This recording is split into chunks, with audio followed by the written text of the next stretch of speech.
Good morning, students. Myself Abhishek Sharma from Mount Letra Z School, Jhansi. Today we are continuing lesson 5 of class 11th economics. The name of chapter is Theory of Demand. In my previous lecture, I have discussed what is demand, what are its factors which affects the demand. Today I am going to discuss one of the most important law in this subject and in this chapter, that is law of demand. As you are seeing in my whiteboard, I have already mentioned law of demand, one schedule, one curve, and assumption and exception. So what is law of demand? Law of demand states that there is an inverse relationship between price and quantity demanded, which means when we increase the price of good, its demand goes down, and vice versa, and under ceteris paribus condition. Ceteris paribus means it is a latest phase. It means in the entire world there are only changes in two things. One is price and other is quantity demand. Other things in the world are exactly same, constant or statics. So this was law of demand. It is defined differently by the different economists like Alfred Marshall, Adam Smith, Keynesians, Robinson, Samuelson, and many more economists. As you are seeing, I have drawn one schedule and one curve on my whiteboard. When the price was 10, the demand was 5. When the price was 8, demand increased. And when price moved from 8 to 6, demand increased from 10 to 15. So this is the relationship which I have shown through a tabular format, and this is known as demand schedule. When you show relationship between price and demand in a tabular manner, it is known as demand schedule. Now we have to show this relation graphically. So in graphically, you have to draw an L-shaped diagram. One axis will be X and other axis will be Y. In X axis, we will take quantity demanded.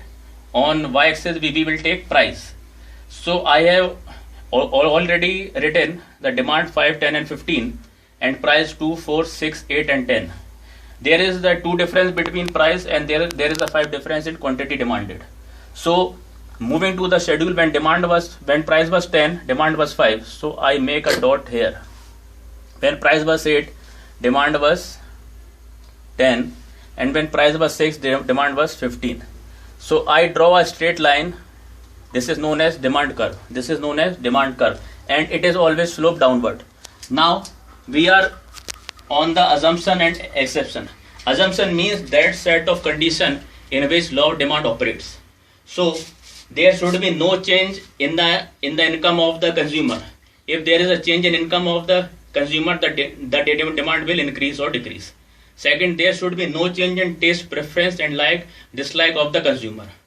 Third, there should be no change in the price of related goods. Whenever I am saying price of related goods, it means price of substitute goods and price of complementary goods. The example of substitute goods is tea and coffee, sugar and jaggery, whereas the example of complementary goods are car and petrol, mobile phone and SIM card. So third is there should be no change in the government policy. If there is a change in the government policy regarding the taxation or subsidy, the price may go up and down, which may affect the demand of the commodity. Now last is exception. Exception means these are certain conditions under which law of demand does not operate. First condition is in the presence of natural calamity. Suppose there is a drought, earthquake or tsunami type natural disaster, in that the law of demand will not operate. Second, article of distinction, snow appeal, luxury goods. The person who is ready to pay more price, and if the price of the dead goods rises slightly, then his decision will not be get affected. He will buy then and there only because he belongs to a rich or elite class. Third condition is irrational person. Irrational person are those person who buys the goods when their prices are high. They does not rest when the price goes down. And last point is future expectation. Suppose you are expecting that price of that goods rise in the coming future, you will start buying that goods now for the future sake. So students, that's all for today. Thank you and have a nice day.